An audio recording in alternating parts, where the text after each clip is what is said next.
Okay, good. Good morning, ladies and gentlemen. You're all very welcome to our panel discussion on value-based healthcare this morning. Let me start, first of all, by apologising for our all-male panel, in case you hadn't noticed. Unfortunately, one of our panellists, Dr. Nathalie Moll, is unwell and has had to pull out of the session, but she has kindly volunteered her colleague, Thomas Alvin, to take her place. My name is Diarmuid Murphy. I represent the National University of Singapore. I've been working in the National University Hospital in Singapore as an orthopaedic surgeon for the past 11 years. And currently one of my roles there is as Chief Value Officer. Essentially, over the past 3 or 4 years, the hospital has introduced value-driven outcomes based on the University of Utah. And this has been taken over or taken up by the government of Singapore and has been instituted across the nation. We have an excellent panel of discussants this morning. I'll introduce them from my left to right. Beside me is Thomas Alvin, who is the Executive Director for Strategy and Healthcare Systems at the European Federation of Pharmaceutical Industries and Associations. And he develops the policies for data-driven, outcome-based and sustainable healthcare systems. Before this, he was involved with the Swedish Ministry of Health and the Swedish Parliament in developing public health policies, and was a representative at the European Council for the Working Parties for Public Health and Pharmaceuticals and Medical Devices. Beside him, we have Professor Gregory Katz, who is the Professor of Innovation Management and Healthcare Performance at the University Paris-Dakar Medical School. He is also the Director of the largest group of private hospitals in France. Director of Research. And he is instituting what he is divining from his academic work and putting it into practice in these private hospitals as a working model of value-based healthcare. We also have Dr. John Amuasi, who is faculty at the Global Health Department of the School of Public Health in the Kwame Nkrumah University of Science and Technology in Ghana. And he's also the group leader of the Global Health and Infectious Diseases Research Group at the Kumasi Center for Collaborative Research in Tropical Medicine. And currently he is the Executive Director for the African Research Network for Neglected Tropical Diseases. Mr. Jens Grueger is the Head of Global Access at F. Hoffman La Roche, and he and his team are driving holistic access strategies to ensure that Russian healthcare systems deliver rapid, broad and sustainable patient access to medicines. Beside him is Mr. Richard Jansen, who is from Medtronic and is responsible for the establishment of and leading Medtronic services and solutions business in the larger European and Russian territories. He's completed a number of successful projects in value-based healthcare and operational excellence in healthcare, and has implemented large-scale healthcare transformation initiatives in the past.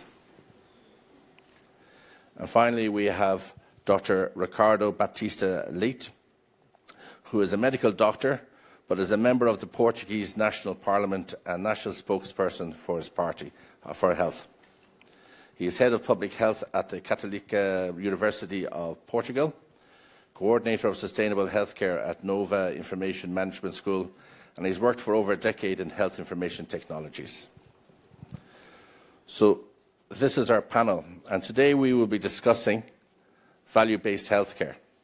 Now, value has become quite a buzzword in healthcare systems, and we know that there's $7 to $8 trillion US dollars every year spent on healthcare, of which 1/3 is said to be wasted. And quite often this is due to misalignment between the various different stakeholders. Well, we're very fortunate to have the stakeholders here with us. We have academia, we have service providers, we have the industry, and we have policy and government government policy formation. And we should have a very stimulating and exciting debate on how to, what do we define as value, and how do we see value-based healthcare being instituted across our nations. Without further ado, I would just ask Thomas if he would mind starting to saying a couple of words on how does he define value, and how does it affect his work in his institution? Thank you very much, and many thanks for the invitation. Again, Nathalie Moll is sending her apologies, and I hope that when you see me, you can instead see Nathalie sort of in your mind.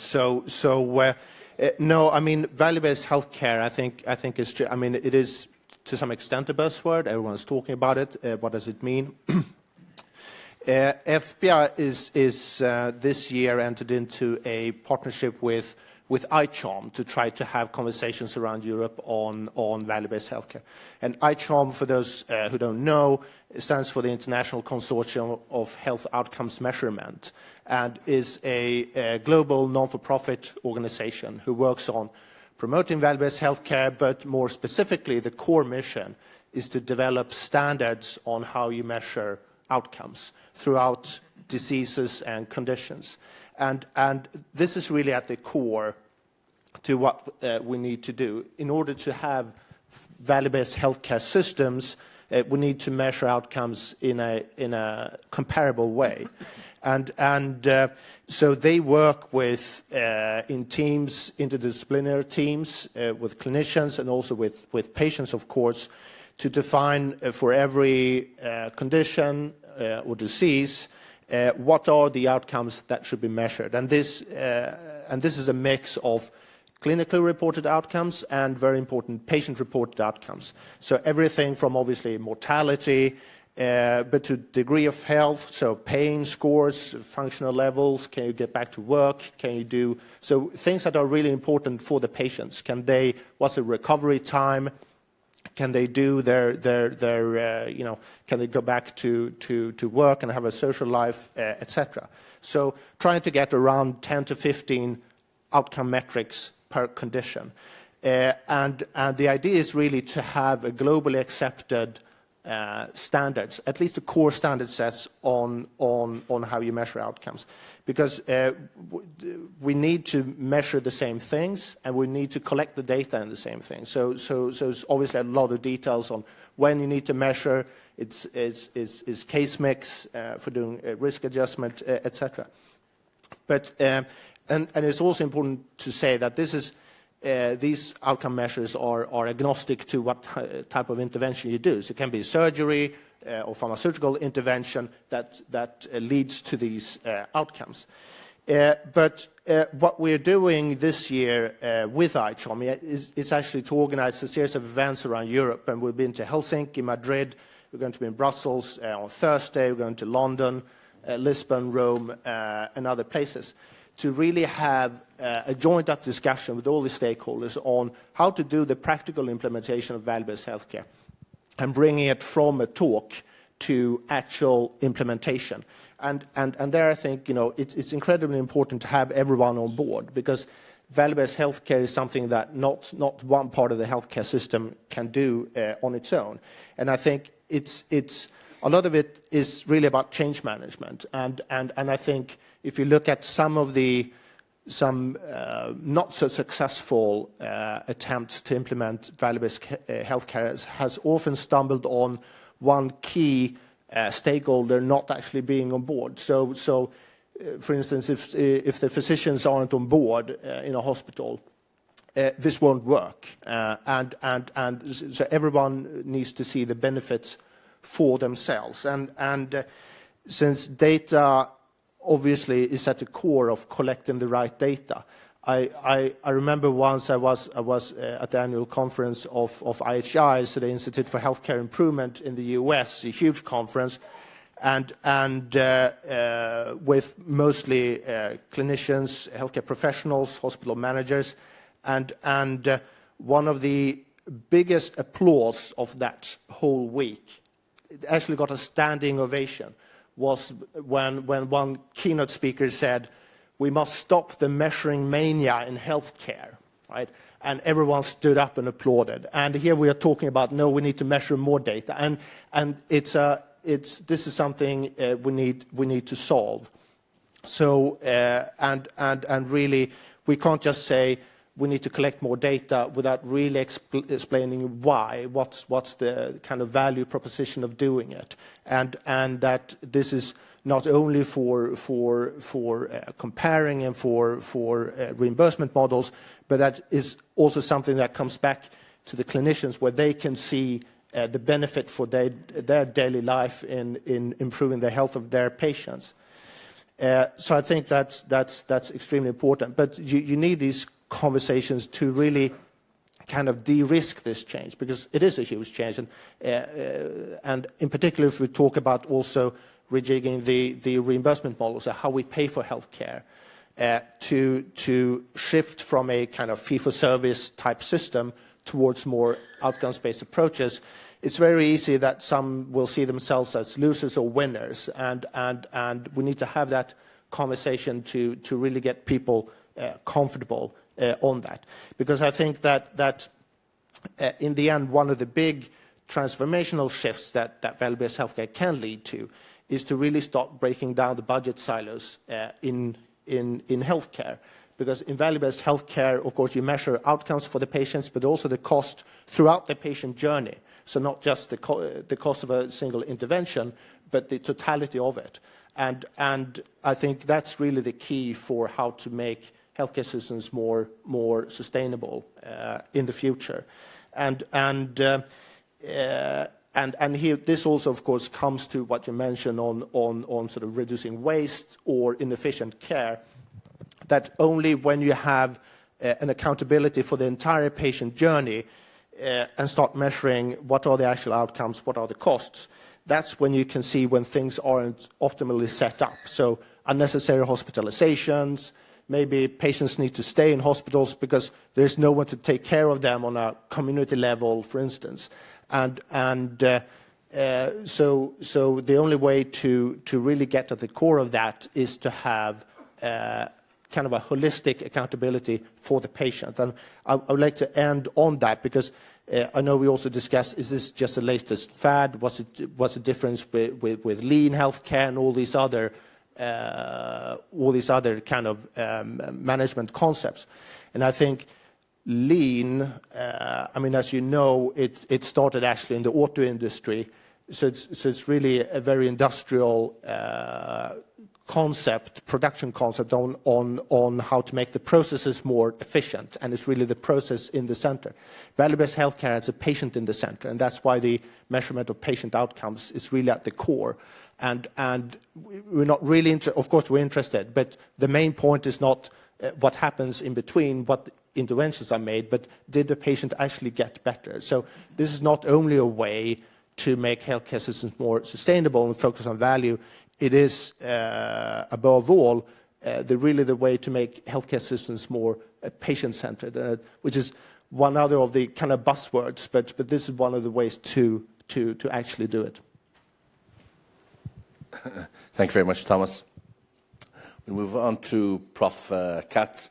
In Singapore, it's renowned for its street food, and it goes by, must be cheap, fast and good. But our healthcare, we allow people to pick 2 of the 3, but we cannot give them the 3 out of 3 at the moment. So it can be cheap and fast, but it's not good, or it can be good and fast, but not cheap. But is there a way that we can get cheap, fast and good in our healthcare systems using value-based healthcare? Well, that's the challenge of the value equation. The new thing in this debate, the value-based healthcare debate, is that we are witnessing a convergence of 2 main driving ideas. The first is to use common standards. And ICHOM is proposing some instruments that are designed not only by scientific bodies, but also by patient representatives. And this creates a convergence and adherence. The second thing is also to deploy this and to try to set up, based on those instruments, a payment model that rewards the true value of healthcare. Now, the success of healthcare is measured by the outcomes that matter to patients that are delivered by professionals. The success of healthcare is not volume-based, it's value-based. This is like a trivial, simple idea. But actually, when you delve into the practical details of how to implement this VBHC model, you suddenly realize that this is definitely a change management challenge. I have the chance to have two professional activities. The first is in academia. I'm basically training medical doctors, and we have created at the Paris Descartes Medical School a chair that is tackling those issues and training the future generation of doctors to really pay attention to outcome measurement. The second activity I have is as a head of research at ELSAN, the leading group of private hospitals in France, and I'm currently doing a very empirical pilot in Nantes and Limoges to measure outcomes based on ICHOM standard sets with 41 independent practitioners who are ready to collect patient outcomes and to share those outcomes among this community. What we expected from this community was resistance first. Who is going to impose us standards? Who is going to stigmatize some of us based on those standards? Are you qualified to judge my work as a professional? So this resistance actually didn't come out. We were really amazed to see the adherence. Those professionals were trained during 12 to 15 years to perform the best possible care to patients, to deliver the best possible care to patients. And after the Hippocrates pledge, they suddenly discovered that nobody was really measuring their activities. So they are lost somewhere in the dark. And they want to cast light on their activity and compare with each other so they can then learn from their peers. This is what they told us. They are not only willing to measure their outcomes, but also they are willing to share this with the peers. And this transparency cast a new light on behaviors. Casting light modifies behavior on an individual and collective level. When you see your face in the mirror, the first reaction is, wow, there is like a surprise, and you want to look better, you want to do better. When you compare yourself to others, you also want to compete. And this mimetic reaction triggers progress. And what value-based healthcare is about is to create this virtuous cycle of progressing. Nobody wants to lag behind. Everybody wants to see who is doing better and learn from this person. So casting light is a way also to identify who are the front runners, approach them, and learn by peers, peer-to-peer. This is probably the non-paternalistic way to train doctors who basically don't like to be summoned or preached by external bodies. So to end up here my introduction, I would say that I have a wonderful professional life because, as Churchill said, when you can, you do. When you can't, you teach. And I have the privilege to do both at university and in the hospitals. Thank you very much, Prof. Katz. As regards the Singapore experience, it's quite similar. When we introduced it, there was a fair bit of, you might say, blowback initially from various different surgeons.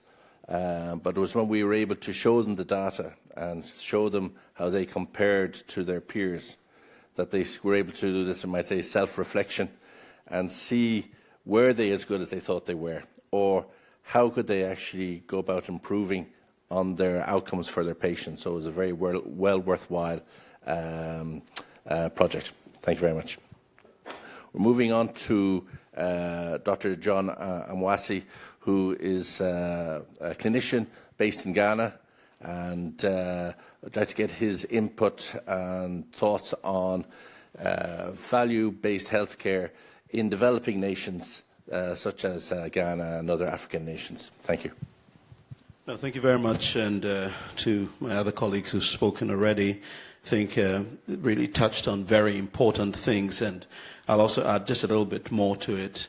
I find it quite interesting that as far back as 1957, when Kwame Nkrumah, who was the first president of Ghana, where I come from, and who was voted as, by the BBC as the African of the century, when Ghana first attained independence, he made a couple of statements, and one of the statements he made was, I'll paraphrase, saying that he would like the success of his government to be measured by the health outcomes of his people. And looking back at that now, as an academic, I realized that he understood, even though it was several years ago, the importance of quality health care and the outcomes of that. And he thought that measuring the success of his government, this was really the very first thing he put out there. I heard this on the radio somewhere and actually went Googling for the speech, and I found it, and it was quite interesting. It's how unfortunate that in many parts of Africa, we essentially, well, it's a global thing, but lagging behind in the whole value-based healthcare issue. And then there are reasons for this. And value-based healthcare is critical and highly relevant in Africa today, largely because resources are not infinite. All right. So if we had an infinite source of funding, and this doesn't apply to any country in the world, then value-based healthcare would not be such an issue, because we would have a limitless resources which we could apply anyhow we wanted to get the results we wanted, but we don't. And especially in many parts of Africa where resources are more limited, I think perhaps this is where we need value-based healthcare the most. But quite interestingly, the research shows that the countries that spend more of their GDP on health actually have more value-based healthcare than those who spend less. So it's kind of a bit of a paradox. So it's more like that the more you spend, the more willing you are to be a bit wiser about how you spend it. One would have thought that the less you're spending, perhaps, or the less you will to spend, the more willing you would be to spend it judiciously. So I think this paradox must be well investigated. And it's interesting that even countries outside of Africa, like Saudi Arabia, which by no means a poor country, suffice it to say a rich country, spend very little of their GDP on health, and also have very little value-based healthcare. That's what the research shows, at least. So that's really an important thing to put out there. The rationale for implementing a value-based healthcare model in many parts of Africa really needs to move away from the supply-driven approach and move more to a patient-centered system, as my colleagues have already mentioned. But this is going to take quite some effort because the performance of our healthcare sector and the performance of our government is often measured on the supply side. So you see us putting forward figures such as numbers of hospitals built, numbers of clinics built, numbers of healthcare professionals trained, and so on and so forth. Now, these are all very important measures, but they do not lend themselves sufficiently to a value-based healthcare model. And I think we will need to explore, many African countries, we need to explore ways of putting out measures that go beyond the supply side. But the challenge here is that this will require a lot more sophistication in the way in which we collect our data. Now, it's easy to collect data on numbers of healthcare professionals trained, numbers of hospitals or healthcare centers built. This is pretty simple, and it's also visual. You can see them, even though sometimes some of these numbers do get contested. You hear of a number of hospitals being built and contests as to whether they were really built or not, but that's a different discussion altogether. But when you think of value-based healthcare, you're measuring health outcomes, that's a lot more tricky, and you need a lot more data. Even I was trained in health services research and policy, and very specifically actually in health outcomes research. And in that, you realize you need a whole swath of what would really be routine data, which will then foray into the space of electronic medical records and this way of collecting information, which is largely absent in many healthcare facilities. In many African countries, and I can speak for Ghana with some amount of confidence, in fact, the Director General of the Ghana Health Service is actually in the audience, my former boss when I used to be head of research at the teaching hospital. And we have the DIMS-2 system, the District Information Health Management Information System, which collects information on from all health facilities. But this information doesn't go as deep as collecting information on health outcomes. And for that reason, the best you may be able to get out of this would be incidence, prevalence data, some under 5 mortality, and these kinds of indices. But real data which focuses on patients, you will not get. And so you hardly have any health outcomes data that can feed into policy. Very recently, I have started some research into snake bite, and I was actually motivated to go into snake bite by the late Kofi Annan. I met him in Geneva last year, and when I went up to him, the first question he asked me is, "Are you interested in snake bite research?" Of course, as wise as I am, I said, "Oh yes, I have been interested in snakes all my life." But nonetheless, I decided to get into snake bite research, and I started off by trying to look for the data. And the best I've managed to collect or get is data on the numbers of cases of snake bite per year over a couple of years by district in the country, and the outcomes, whether they were dead or alive. But beyond this data, there's no information on what kind of treatment was given, when it was given, how it was given. And these are really the kind of information that you need to be able to measure health outcomes and therefore apply to a value-based healthcare model. And this is not unusual. In many parts of Africa, we are lacking this data. Now, setting up a system for collecting this data is not inexpensive. It is not cheap. It is expensive. So it's more of the need for some kind of a front-loading of funding to be able to set up robust mechanisms for collecting data on a routine basis.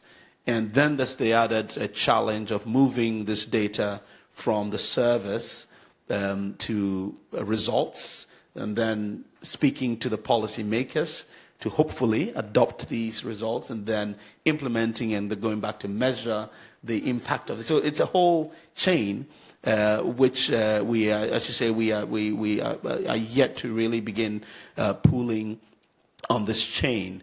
The issue of investments in systems to collect this data, I think we are in a place where we have never been before, especially in this digital age. There's a proliferation of mobile phones, mobile phone technology across Africa. You have mobile phone penetration of over 100% in many countries, and mobile phone reception, 4G, even in very remote places, which is very exciting. A lot of people are also using maybe non-internet-based applications such as mobile money in remote villages to make transactions. I think these are all opportunities that lend themselves to innovative thinking of ways in which we can collect information on a routine basis, which will feed into our value-based healthcare system. I could go on, but I think the time is already fast spent, and I'll be happy to speak a little more on this when I have the opportunity, when there are questions. Thanks very much, John. As you said, the population in Africa is set to quadruple in this century, and coupling that with currently there's something like 2 billion pieces of information inserted into patients' notes every year, and it's actually trying to find the correct information or the useful information out of that is going to be the challenge, not just in Africa, but I think throughout the world. We're moving on to Dr. Jens Grueger, who is the head of global access at F. Hoffman and La Roche. So generally, in medical terms, we would see pharmaceutical companies in general as being one of the drivers of cost in healthcare. So I'm very interested to see how you at La Roche are actually changing this picture. Thank you.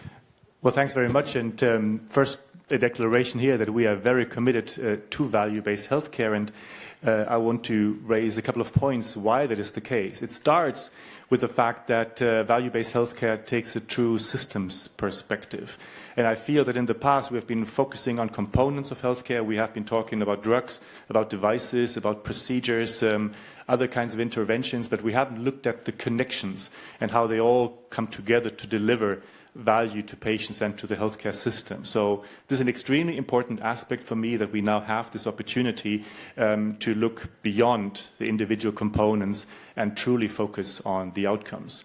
And we do that not in a one-size-fits-all perspective, but we really try to understand, so what is it for that specific person, for that specific patient that we have to do here? And that's something which is very close to our heart at Roche, because personalized healthcare is what we believe the future will be. The understanding of biology helps us to really target the right interventions to the right patients.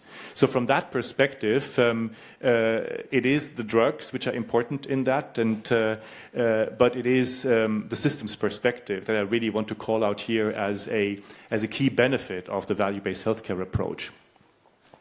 The second element, of course, is that the patient or the person is in the center of that.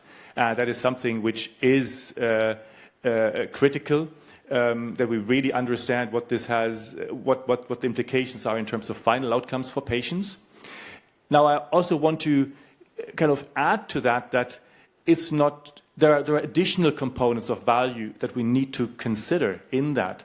When we think of what are the big areas where we're going to make progress in the future, whether it is genetic diseases for children, whether it's Alzheimer's, the benefits accrue to the patient and to the families, to the carers, to the healthcare system overall. So it is very important from our perspective that, yes, we have the patient, the person in the center of value, but value has many components that go beyond that, and so we have to measure these components. That is where ultimate value is created for the healthcare system, both in terms of reducing those things that don't benefit patient outcomes and improving and accelerating those things that make patients better, transform their lives, and improve the healthcare system for this. Now, then the third element is how do we incentivize this systems-based behavior? And we already heard that the key here is that we go and transition from a volume-based pricing model, whether it's for pharmaceuticals or for fee-for-service, for physicians, for procedures, and really transition towards an outcomes-based model. That is something which we have been experimenting with for a long time. In the specific situation of our company, we have started in situations where we said, well, drugs, personalized medicines, have a very different value proposition depending on how they are being used. So we have medicines that can be used for very different cancers, and depending on which cancer they are being used, there is a different outcome for patients. And so a traditional model where you're just paying for the thing, you're just paying for the drug that you're buying, will not align the payment with the value that is delivered. So simple approaches are having payment systems that pay for drugs depending on the indication of using these medicines. It will address concerns that people have at the moment that we have to combine more medicines together. We cannot just add the price of each medicine on top of the other. We need payment systems that consider that when drugs are being used in combination, how do we align the price of the drugs with the value that they deliver? And that will lead to a true outcomes-based pricing system in the future, where we really pay for keeping patients alive, making patients well, avoiding that people become patients in the first place. So really providing incentives for prevention and for better health, as opposed to treatment and ameliorating disease in there. When we work and implement these things, the biggest issue that we consistently face throughout the world is data. Because these approaches require much more than what we traditionally have. We know pretty well what the utilization of different procedures is, but we cannot connect this in a way to what was the reason why certain procedures, drugs, devices have been used, what have been the outcomes for patients. So at the heart of value-based healthcare are those initiatives to create better treatment registries, better outcomes registries. And these are things where we have been working with healthcare systems, with IT providers around the world to improve this data situation. We've made significant investments into real-world data providers. We've teamed up with the leading leading real-world data provider in the US at this point in time to really understand how we can follow patients continuously over time and link the outcomes to the inputs that were delivered for that. And that's something which we cannot do alone, where we need to bring everybody together for that. I commend initiatives like ICHOM to have this ecosystem that works on that, but that's something where we can do more. My final point is probably that this sometimes sounds like this is something which highly technologized, highly developed countries should be starting with. And I think that is not the right way to think about it. It's particular that as we think about universal health coverage and build capacity in lower and middle income countries, that we have to build in and bake in the ideas of value-based healthcare. And you've already pointed to that. I mean, we have very limited capacity. It's a disgrace if we waste that capacity on things that don't deliver benefits to patients. So I want to point out an initiative here that's very close to my heart, which is Access Accelerated. It's a syndicated approach between pharmaceutical industry. There are 23 companies involved with that. The WHO and the World Bank are involved in that as global institutions. And it focuses on non-communicable diseases, including cancer. And that's where the Union for International Cancer Control is involved in that. And the main aim of that specific part of the project is to increase capacity in megacities around the world, not just in the developing world, but also in the developed world, but particularly also finding ways, I mean, how can we get into Africa, into Asia, into Latin America, and increase the capacity to treat patients with non-communicable diseases here. That's something where we have to bake in value-based healthcare from the very beginning, create the capacity connected with data, and that will make a lasting impact that we can improve outcomes for patients and do that in a sustainable way from a financing perspective and from also the people that invest into these areas. Thank you very much, Jens. Just moving on to Richard. Richard, do you have some slides you're going to show? Just as while Richard's setting up, can I just ask, we've seen that the common problem, you might say, is we need to have technology, and technology costs money, and particularly, say, in Latin America, Southeast Asia and Africa, they're already have difficulty providing healthcare services. So who's to pay for this technology?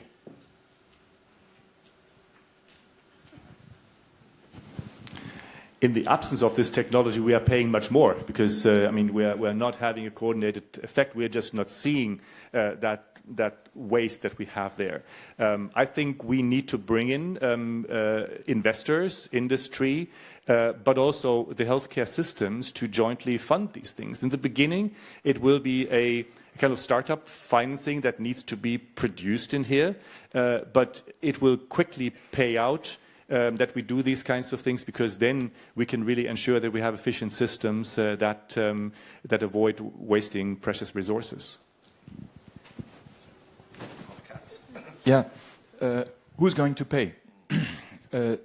If we have a value-based payment model, that means that you will have a bonus-malus system that will be implemented, and practitioners or medical professionals will be rewarded based on the outcome they deliver to patients.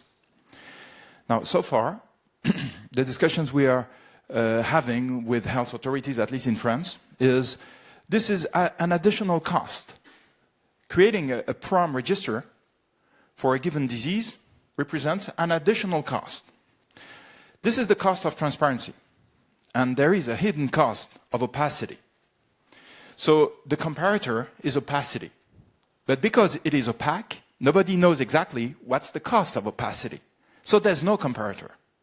That's the main idea. So the public payers are asking for savings. There was a publication in Health Affairs showing the economic impact of 13 PROM registers, especially in Sweden. Sweden has invested in PROM registers $70 million per year, which resulted in 0.6% of healthcare spendings decrease. So this saving represented 700 million savings per year. So there is a return on investment, a clear return on investment. Now, we also need to bear in mind in this debate that there was a debate over access to healthcare. And this was the key challenge for quality, access to healthcare. Today, this challenge is shifted.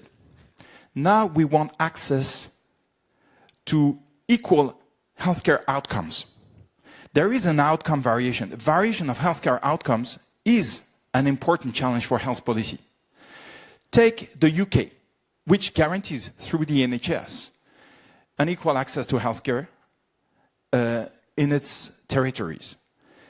However, you can see that for colorectal cancer, the 5-year survival rate varies can double based on the primary care trust where you're treated. Can double. For stroke, the mortality rate varies from 1 to 4, depending on the primary care trust where you're treated. In the Netherlands, if you look at radical prostatectomies, the complication rate varies from 1 to 9, depending on the hospital in which you're treated.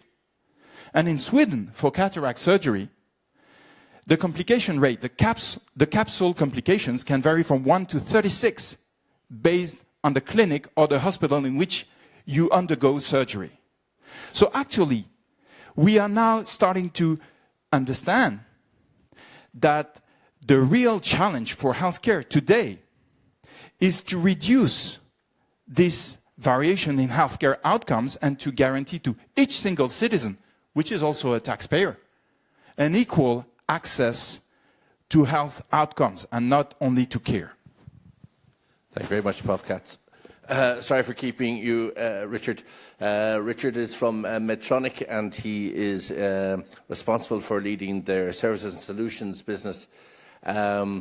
Again, my CE is always chasing me because of implant costs, etc. But Medtronic have partnered with our Harvard Business Review, so I'm keen to hear how they are doing this to improve value healthcare learning. Thank you.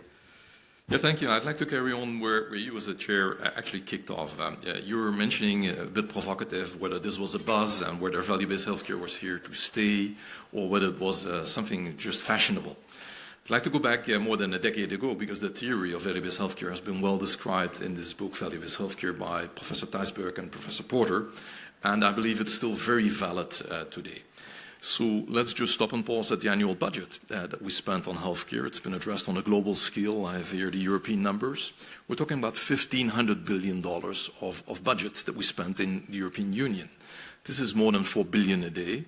As you already also mentioned, there is a belief that a significant piece of it is being wasted, up to 30%. Professor Katz has already indicated the waste and the variance present in sort of the variance in outcomes. One thing that all nations have in common is that these costs are rising and they continue to rise. So all these societies want to sort of put an end to that. This gives you more information about the variance that's present in healthcare.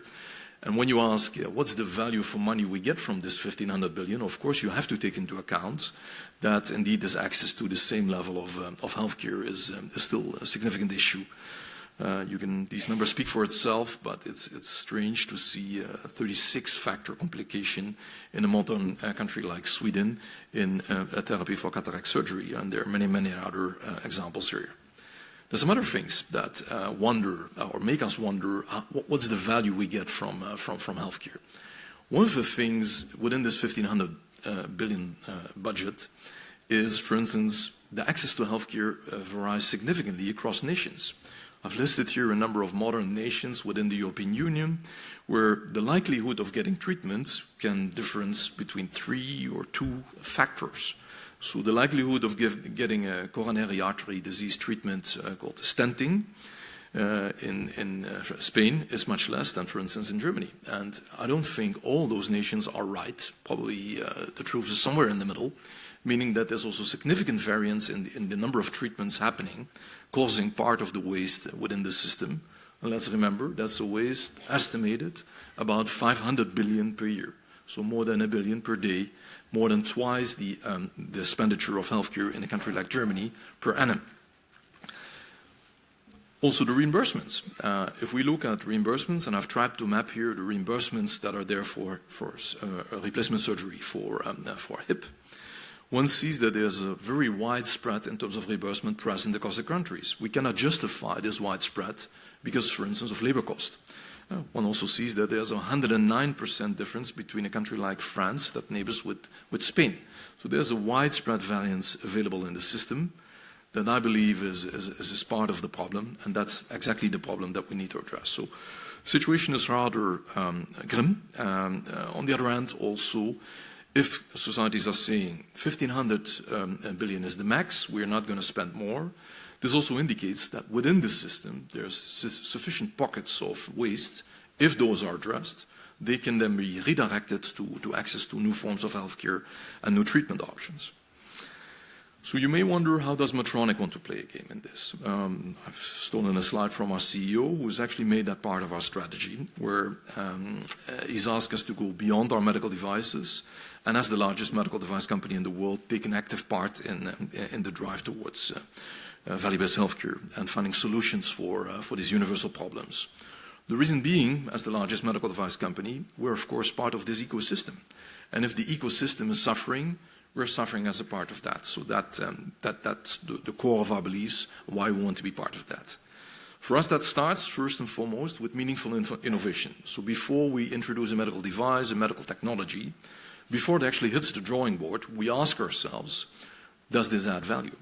And only if it adds value and systems can carry it, we will move forward and design it. Moreover, we've worked on solutions for providers. We see providers squeezed between sort of payers that are no more willing to pay more and rising cost of labor cost. Salaries rise every year. 80% of the cost of the providers are people. So they're in a squeeze where they have capitated budgets, no more growth in terms of budgets, but their costs are rising significantly. So healthcare providers like hospitals are squeezed. One of our solutions is that we now try to help providers in lowering their costs and improving the outcomes, specifically around the area where the patients are actually treated, In our case, that's around the cath lab and the operating rooms. And we've so far helped 170 accounts across Europe with this solution. We also went further. We, for instance, are a large provider in the space of diabetes care, and many children use our therapies as a sort of continuous glucose monitors and insulin pumps. We came across a model that was excellent in outcomes, but was also one of the cheapest models to deliver. So we've helped this model, it's called Diabeter, it's a Dutch chain of clinics that we now own, to scale across Europe and beyond Europe, where we're now bringing the same quality of healthcare at a much lower cost to the patients in a very friendly setting outside of the hospital that actually delivers significant benefits. Then to the chair's question, what are we doing as well? Finally, we also teamed up with knowledge institutions. We teamed up with The Economist, and we teamed up with the Harvard Business Review. And if you go to our website, you will see every month posted, since many years already, case studies. Because we're globally present, we travel a lot, we work with the innovators in value-based healthcare. Many good things are happening, and we see it as our responsibility to start echoing these good case studies. That's why we teamed up with Harvard Business Review to describe these case studies and to make sure that everybody can take stock of these case studies as we publish them freely on our website in those case studies. So that's part of the education role that we take as well. Thank you.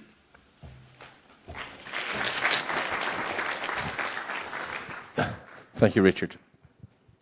The final panelist is Dr. Ricardo Baptista Leite, and he's a dual role. He's a physician, but he's also a member of the Parliament in Portugal, and he is involved in healthcare policy formation there. He's also teaches at the Católica University of Portugal. Thank you. Well, thank you. Thank you for the invitation. And as was said before by Churchill, when you can't do, you teach. And when you really can't do, you go into politics. And I do both. Sometimes that's the feeling. Well, I have to thank you, Chair, for your initial comments on the all-male panel. Because when the pictures get back home, my wife would probably kill me, and rightfully so, as a strong feminist as she is. I have to say this has been an interesting panel. A lot has been said, and we all agree that industrialization has transformed what we would call health systems into disease systems. And we have seen that our focus on process has led to a rise in costs, and this has led to the unsustainability of health systems moving forward. And so, going to your issue, what is the true driver of cost? Well, the true driver of cost is disease. And we are seeing a rise in the burden of disease, and we're seeing a rise of costs. And many times we don't know exactly how much because it is so opaque. So there is a need for reform. And that is a reform that, of course, works within the health system, but it also needs a policy framework to happen. I, of course, am biased. I believe in the European social model of universal, high-quality care and a model of solidarity within countries and within the region. And so that influences this vision that I also defend. But I think that the way we are approaching value-based healthcare, and that has been approached by Porter and his team, has led to a vision that is too much focused, in my opinion, on hospitals and clinics, and it ends up focusing more on what I would call value-based disease care. And we're always looking at the outcomes from disease. Well, the question is, and the initial challenge I got was, then how do we weave in a value-based healthcare into the systems? And the truth is, the best policies are the ones that are sustainable throughout times and throughout the political systems. And that means that we need to rethink what we want from value-based healthcare, because I think there's tremendous potential. Let's look, if you look at a chart between health outcomes and cost per capita in terms of health, you'll see that it goes up, and the more you spend, the better outcomes you get, until you reach Singapore, more or less, and then it plateaus. Until you get to the US, it drops a bit. With value-based healthcare as it's being designed within health systems, what you'll see is that curve will rise a bit. You'll get a bit better health outcomes with the same cost. However, it will plateau again, in my opinion. And so focusing on PREMs and PROMs and health outcomes will not be enough. At the next step, we need to get those incentives into the community. We need to move the carrot of incentives to the public health measures, what I would call CBOMs, community-based outcomes measurements, which could focus on creating financial incentives for reduction of incidence of disease, for controlling the prevalence of disease, creating financial incentives for both disease prevention and health promotion. The problem with public health is that it has always been seen as a side gig to the health system. It should be the core element of the whole health system. When people become sick, it's because we have failed before. And so we have to rethink the way we create our financial incentives, not just for physicians, but for the whole. In Portugal, we have an interesting example in our primary health clinics, because half of our health clinics at the primary healthcare level have financial incentives, not just for doctors, but for the whole team, doctors, nurses, and administrative staff, and any other elements they believe they should have in their team. They have autonomy to choose. And what we see, half of them are like that, the other half get a salary no matter what they do. So it's a real-world trial, if you want.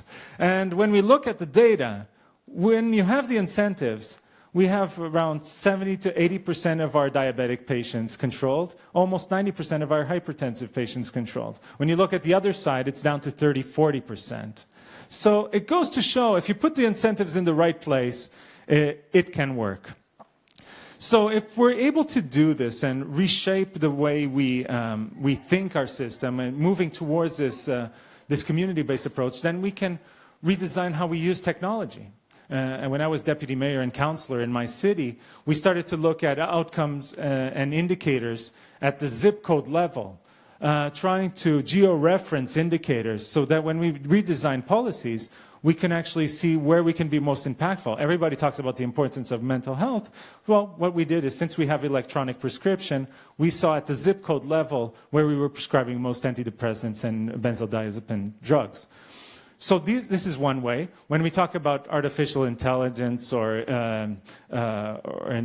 actually intelligence amplification, what we can do is transform all of these technologies to support not only the decision process by the physician when they have the patient in front of them, bringing all that data together, but making sure that we also use these technologies at the management level so that we can incorporate these outcomes into financial models that incentivize, that create an ongoing model of dynamic analysis so that we can actually reshape the policies as we go. And I foresee that countries that want to commit to this will need to create outcomes institutes within their health systems that focus on data collection and on redesigning the financial incentives related to those outcomes. And so this is actually, and just to end, my 5 minutes, this is an opportunity, and we were listening to the example of Ghana, as Jens was mentioning this. It's those that have not achieved universal health coverage have the opportunity to learn from the mistakes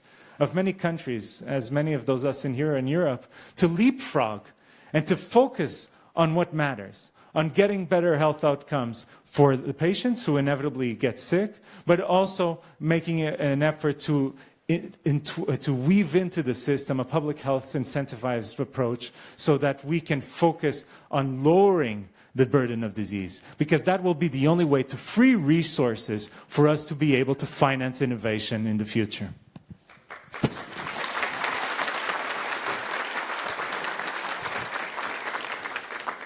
Thank you very much. Do we have any questions from the floor? Anyone? Okay, we'll get microphones out in a moment. I'll just start off first while we get a microphone. Can I just see again? Maybe we start over here in the lady up here. Yes, the lady at the yes, in third row. Just as regards, you've all mentioned bundled payments as one of the pillars of value-based healthcare. Talking to my colleagues in Utah and elsewhere, they feel that sometimes this bundled payment is a dive to the bottom, that you cut everything, and that there's a fear that even though everything becomes less expensive, that the quality may not be maintained. Do you have any feelings on that?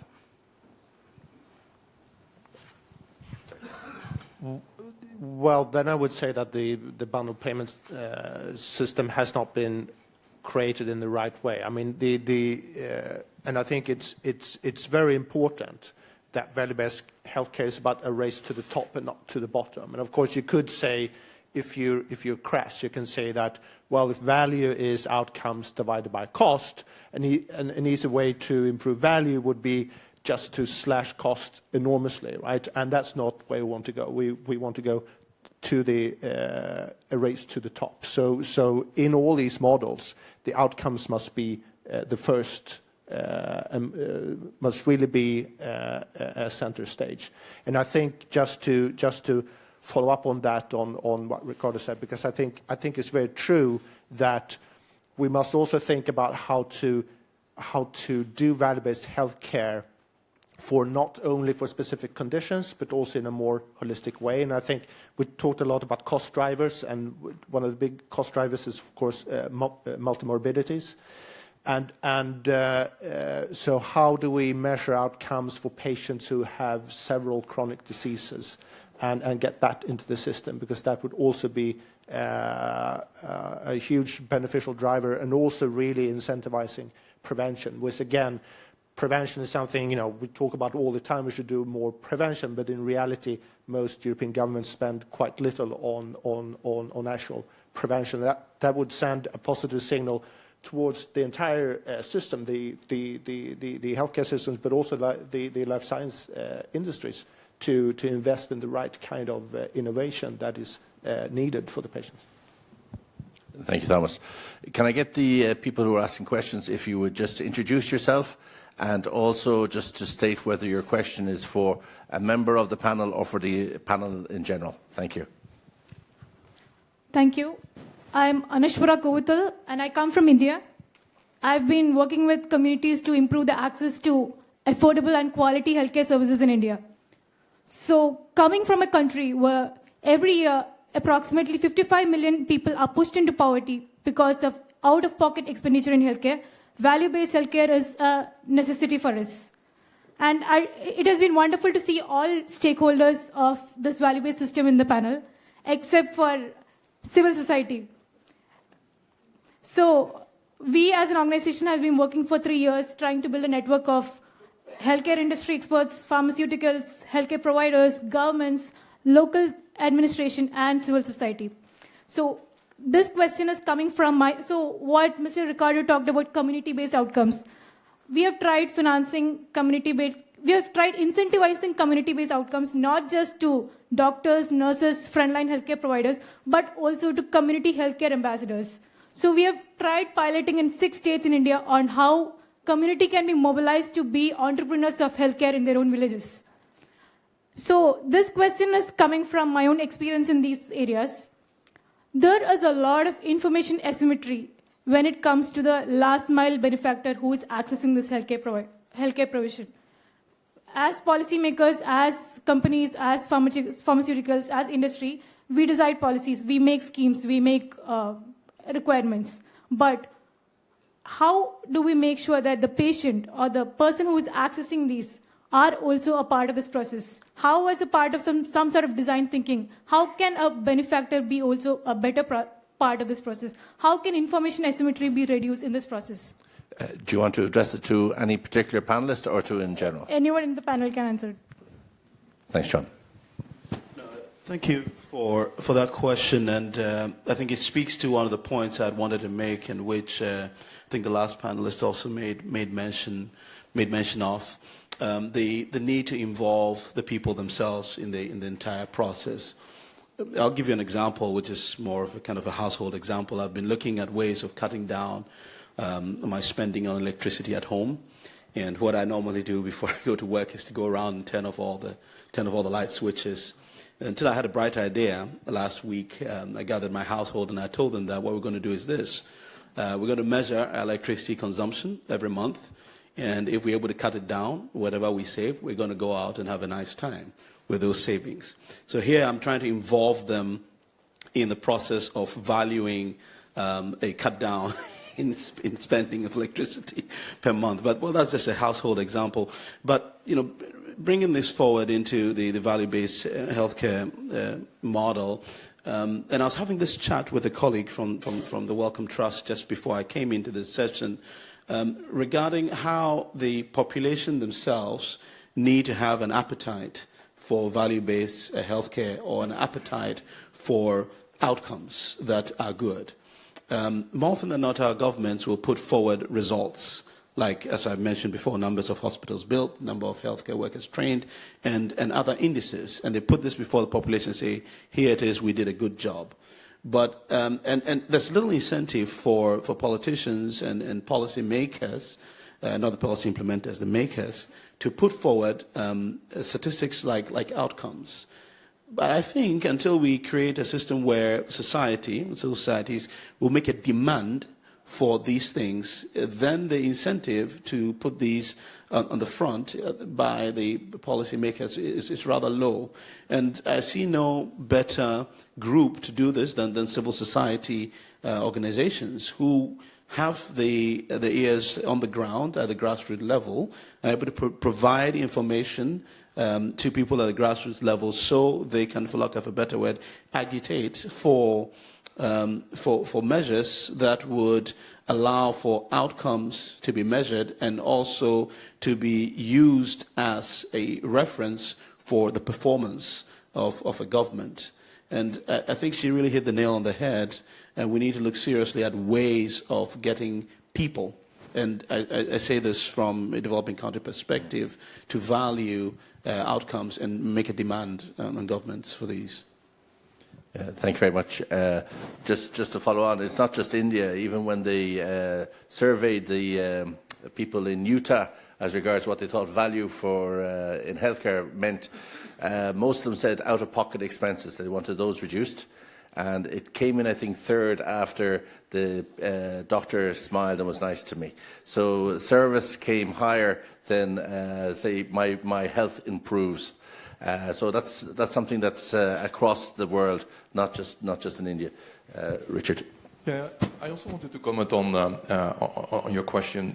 I also believe there can be some degree of reverse engineering. So I've actually witnessed examples in India, for instance, Narayana Hrudayana Hospital in Bangalore, where they are performing open heart surgery between 30 and 50 times a day at the average cost of $1,500, where if we would export that model from India back to Europe, it would actually be a big help. The same for your Aravind Eye Hospital, where 200, 300 cataracts per day are being performed at excellent qualities that can compete with any European nation. So those models would actually be a very nice export back to the Western world, and examples of value-based healthcare where we could learn from countries like India. Just quickly commenting on the few things that were said. Well, first of all, in Utah, I've been there for some time, and those people don't drink coffee, so they don't understand much about health. I was just saying that. No, but on the bundled payment system, you asked before, I have to reinforce what was said here, the importance of focusing first on outcomes, but then on the incentive side, we always talk about incentives, but it's also important to have the whip. So it's not just a carrot, right? And that's the political part that is hard. I was talking with Jens just before, and making sure that you understand that maybe it's some services and systems are not working. And with constant bad outcomes, you have to be dynamic enough to possibly use the whip to de-incentivize and possibly concentrate services where best practices are being delivered. But I'd also like to address our esteemed colleague from India, because she mentioned poverty.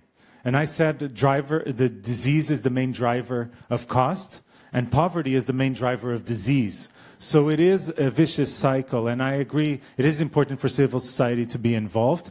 As a parliamentarian, I hope I can represent in part your concern. I also run an NGO, a global network of parliamentarians committed to ending infectious diseases called UNITE. And it is important for these communities to speak up.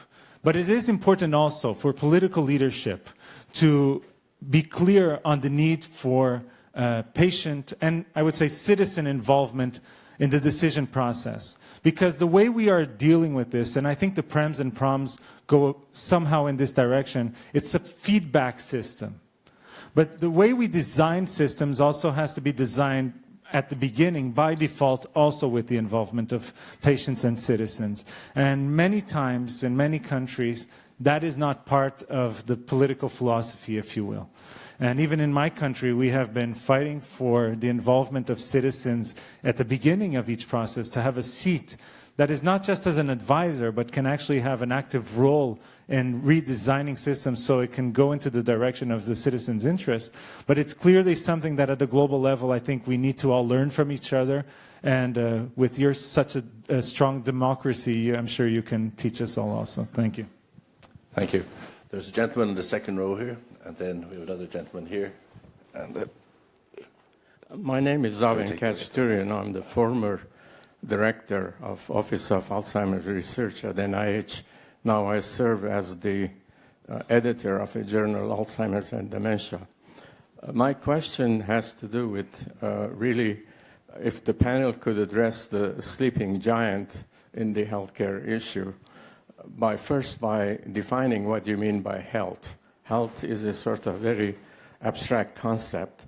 It would be very helpful if we could define it on the basis of some objective, measurable way. For example, performance.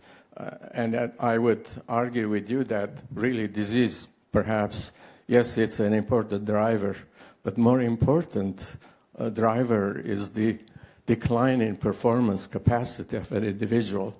Alzheimer's starts 20, 30 years before. The disease process starts before we can actually diagnose, because clinically it's not there, but the disease actually has started. So it's the performance ability, declining ability to perform is the major driver. And that's where the big problem is with the aging population globally. There's a longevity revolution. A person that gets the disabling chronic brain disorder at age 60 is destined to live into age 100. So you have 40 years of disability that somebody has to pay for it, and there are no treatments. Your discussion largely relied on hospital-based or infectious disease, but there are other disorders where there are no treatments, and care is provided informally by family caregivers. And that itself is a problem. Imagine this. A 65-year-old man gets the disease and has a 65-year-old wife, and the wife is the one that's going to take care of it for the next 30 or 40 years. Guess what? The stress of taking care is going to have health problems on the woman, on the caregiver. Conversely, a daughter that might be living in San Francisco, where the father is in New York, has to fly back and forth every month to take care of the father. Well, how do we bring the value-added care to that environment where there is no formal thing? So I think this discussion really needs to quantify, objectify that part of the healthcare, which is not, and I think it's going to be particularly problematic for developing countries where poverty, as was mentioned, is the driving force, and that's where the largest growth is occurring in terms of longevity. I'd like to hear your opinion on those issues. Thank you. I can start off, and thank you for that.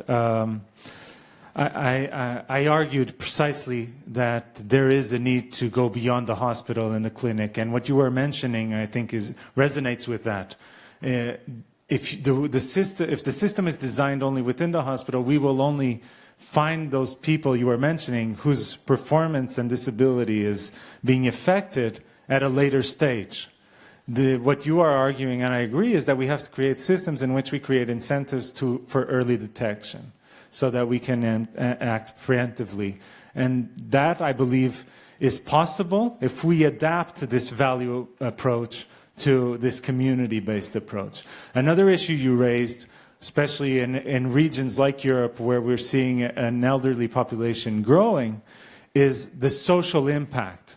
Because we know that the unsustainability of health will correlate with unsustainability of social services. And it makes no sense, especially today, continuously to separate at the government level social services from health services. We need to join these two areas of policy action together so that we can create programs. And to look at the data in an aggregated format. What I was mentioning before about transforming indicators at the community level to georeference them, we used also social and educational indicators, not just health indicators, because there is a clear perception that there is a correlation between these different factors, and we need to correlate them to understand, because poverty is constantly a driver of disease. So if we understand where those pockets of social vulnerability are, then we can act preemptively to generate greater equality. Thank you very much for pointing this out, and I think we all agree that Alzheimer's and neurodegenerative diseases in general are probably the biggest issue that we face as humanity over the next years. And progress has been slow in this area because it is much more complicated than other diseases that we have tackled. I think that on the industry side, we are now confident that we begin to better understand the biology behind that, and that we are going to see some interventions that at least help us learn how we can change the course of disease. We'll not cure Alzheimer's anytime soon, but we will be able to detect it much earlier. There are fantastic developments ongoing at the moment by combining things like imaging technologies together with sensors. I mean, you say, how do we measure the impact that the disease has on patients? It starts with functional impacts on patients. And we're all now carrying a wonderful motion sensor in our pockets. And in industry, we're now finding out how can we use iPhones to detect early signals of Alzheimer's, of Parkinson's disease, of other areas. So it will take some more time, but we are going to find ways that we can detect this early, help people with this disease, but that will create a huge burden on our society that we haven't discussed. And I don't have that solution for this, thinking about how early we have to start treating, how long we have to start treating, what the cost will be. But it will, I mean, if we can make a dent here, the rewards are huge, because our world is getting more complicated. We need to preserve the experience, the knowledge, the wisdom that is in our brains. If we cannot do that, then there is a huge toll for societies. Thank you very much. We're pushing on. I'll take two questions, if I can take from the gentleman here, and there's a lady in blue in the middle that we take directly afterwards. Thank you, Chair. My name is Rudolf Henke. I am a member of the German Parliament, sitting in the Health Committee and in the Subcommittee on Global Health. By profession, I'm specialized in internal medicine, physician, and member of the board of the German Medical Association. My question is, and it goes probably most to Gregory and Ricardo, who in the end is taking the decisions of what sort of health service to choose? Because in many of our countries, we follow the concept of the freedom of choice. And if you follow the freedom of choice, then it is in the end a very difficult system where any not named institution takes the decision where the patient has to collect the help which he considers to need. So, in the end of the day, I have used many, many years to accept that it is not us, the doctors, who take the decisions on behalf of the patient, but it's the informed consent of the patient himself who takes the decisions. And now I wonder, what is the role which you attribute to the decisions of the patients? Because if he is the one who decides, then you probably need health literacy and health advocacy, which makes the patient able to take decisions in such a complicated matter. But I find it very difficult to accept that he remains dumb and uninformed, and that there are institutions which can take the decisions on behalf of himself. Thank you for this important question. We were referring you were actually referring to the carrot and the whip. I would probably use stick.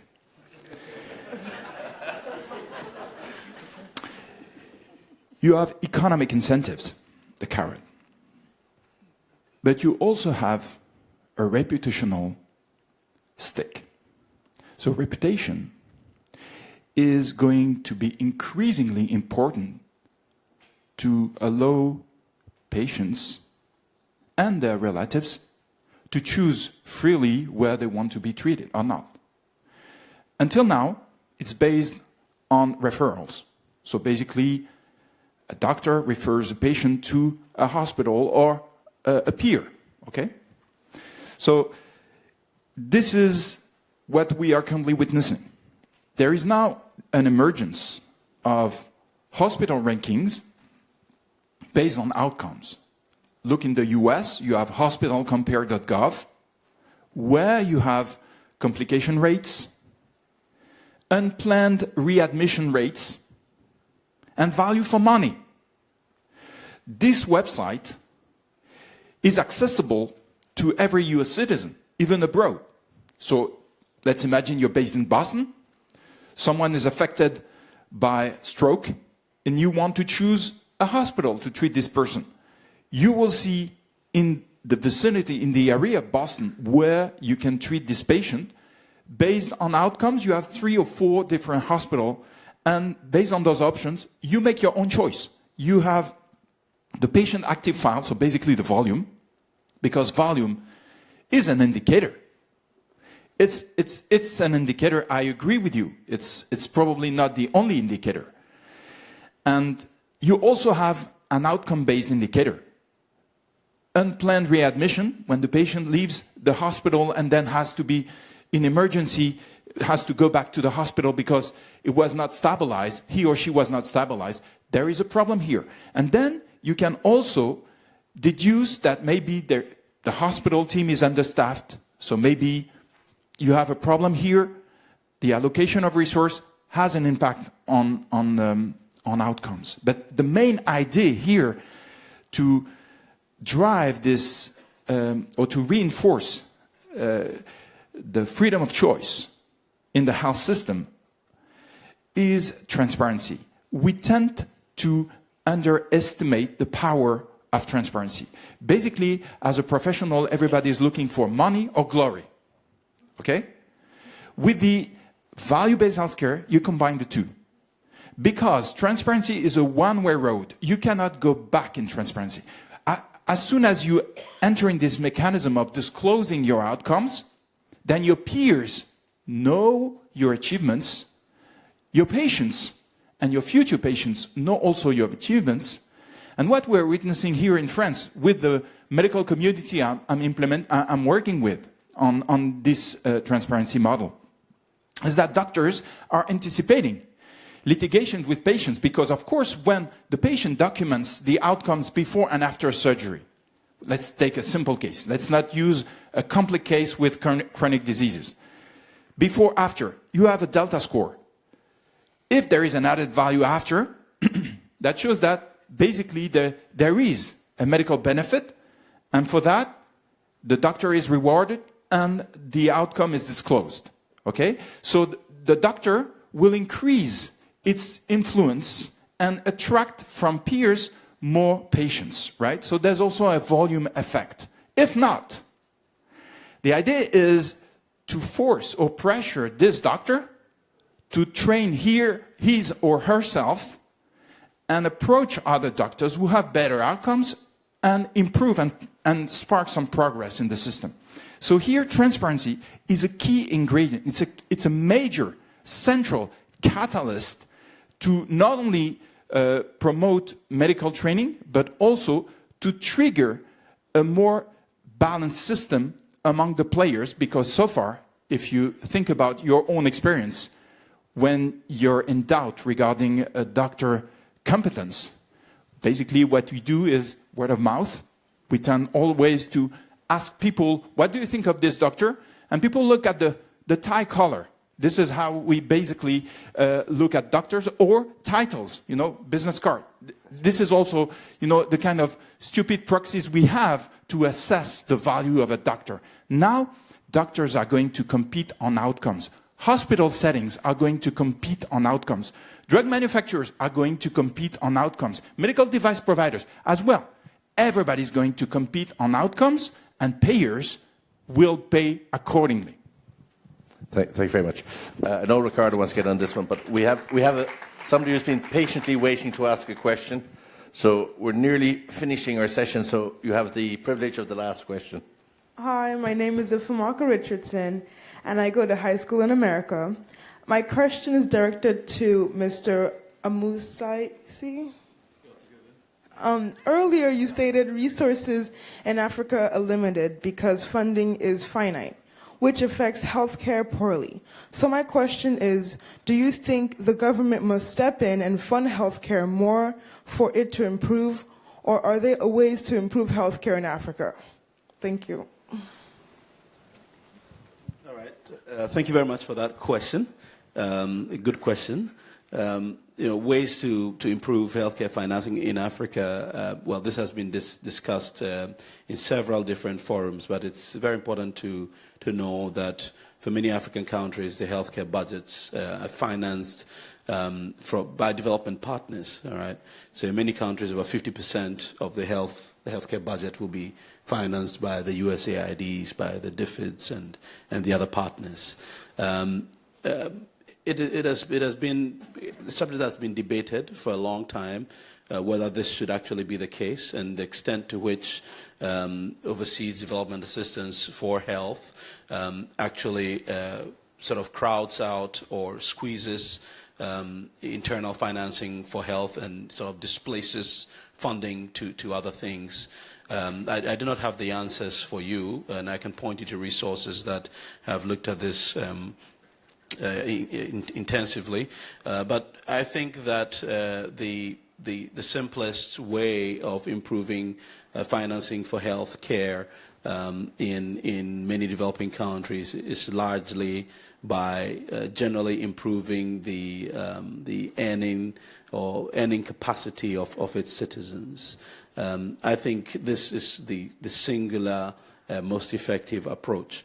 You can do all kinds of things, innovative tax mechanisms and several things that you can put in place. But the question is, will the government actually elect to use those funds for healthcare? We know of the Abuja Declaration. The number of African countries that have met that cut is very low.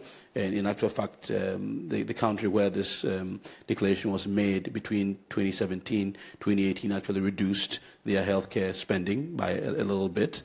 So essentially, hardly is anyone meeting the Abuja Declaration. So just making declarations showing the figures becomes a bit difficult. But when the citizens themselves are empowered to raise their economic levels and therefore be willing to spend a little more or have the capacity to spend on quality healthcare, then it is sort of an incentive for the provision of quality healthcare.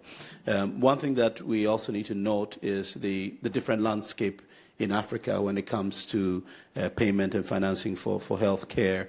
And I'm just a bit concerned about the whole value-based healthcare system where we're putting choice in the hands of patients, because I believe in that as a principle. But where you have systems like capitation and others, like we have in many African countries, including Ghana, where you are restricted in where you can access your health care from a certain geographic location in a bid to actually increase the efficiency of the healthcare system, then how does one feel when they see a score for a health facility which is really good and they are told, no, you can't go there because you're not from within that geographic location? I think there are a lot of questions that will need to be answered, and the recognition that no one size fits all, but one thing we all know is that we do all want good outcomes. Thank you very much. I think you'll all join me in thanking our panelists for this stimulating discussion. I think we could go on certainly for another hour at least. But unfortunately, we have to bring it to an end. So thank you very much, Mr. Thomas Alvin, Professor Gregory Katz, Dr. John Amuasi, Dr. Jens Grueger, Mr. Richard Jansen, and Dr. Ricardo Baptista Leite. Thank you very much.